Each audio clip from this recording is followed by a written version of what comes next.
ರಾಜ್ಯದ ಸಚಿವ ಸಂಪುಟ ಪುನರ್ರಚನೆ ಆಗುತ್ತೆ ಅನ್ನೋ ಸಂದರ್ಭದಲ್ಲಿ ಈಗ ಮುಸ್ಲಿಂ ಸಮುದಾಯಕ್ಕೆ 2 ಸಚಿವ ಸ್ಥಾನ ಬೇಕು ಅಂತ ಡಿಮಾಂಡ್ ಕೇಳಿಬಂದಿದೆ.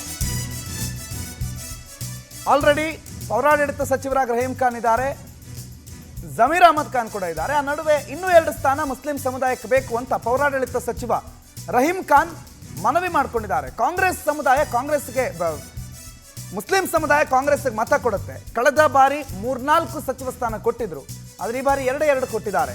ಇನ್ನು ಹೆಚ್ಚಿನ ಸ್ಥಾನಮಾನ ಕೊಡಬೇಕು, ಮುಸ್ಲಿಮರಿಗೆ ಇನ್ನೂ 2 ಕೊಡಬೇಕು. ಸಮುದಾಯದ ಮುಖಂಡರು ಮೌಲ್ಯಗಳೆಲ್ಲ ಕೇಳ್ತಿದ್ದಾರೆ. ಸಿಎಂಒ ಹಾಗೂ ಹೈಕಮಾಂಡ್ ಬಳಿ ಈ ಬಗ್ಗೆ ನಾವು ಚರ್ಚೆ ಮಾಡ್ತೀವಿ ಅಂತ ಬೆಂಗಳೂರಿನಲ್ಲಿ ಸಚಿವ ರಹೀಂ ಖಾನ್ ಮಾತಾಡಿದ್ದಾರೆ. 2 ಸಚಿವ ಸ್ಥಾನದ ಬೇಡಿಕೆಯನ್ನು ಇಟ್ಟಿದ್ದಾರೆ ಮುಸ್ಲಿಂ ಸಮುದಾಯಕ್ಕೆ. ಮುಸ್ಲಿಂ ಸಮುದಾಯ ಅನ್ಕಂಡೀಷನಲಿ ಕಾಂಗ್ರೆಸ್ ಜೊತೆಗಿದೆ, ಕಾಂಗ್ರೆಸ್ ಅನ್ನು ಬೆಂಬಲಿಸ್ಕೊಂಡು ಬಂದಿದೆ.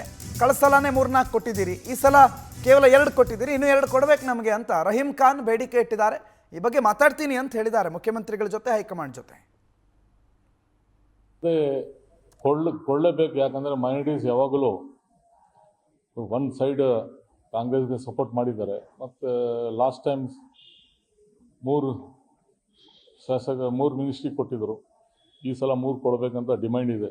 ಕಮ್ಯುನಿಟಿಲಿಂದ ಡಿಮ್ಯಾಂಡ್ ಇದೆ. ನಮಗಿಂತ ಜಾಸ್ತಿ ನಮ್ಮ ಕಮ್ಯುನಿಟಿ, ಮೌಲ್ವೀಸ್, ಯೂತ್, ರೈತರು ಎಲ್ಲರೂ ಡಿಮ್ಯಾಂಡ್ ಇದಕ್ಕೆ ಮೈನಾರಿಟಿಗೆ 3-4 ಕೊಡಬೇಕು, ಬೇರೆ ಕಮ್ಯುನಿಟಿಗೆ ಕೊಟ್ಟಿದ್ದೀರಿ ಅಂತ ಡಿಮ್ಯಾಂಡ್ ಇದೆ.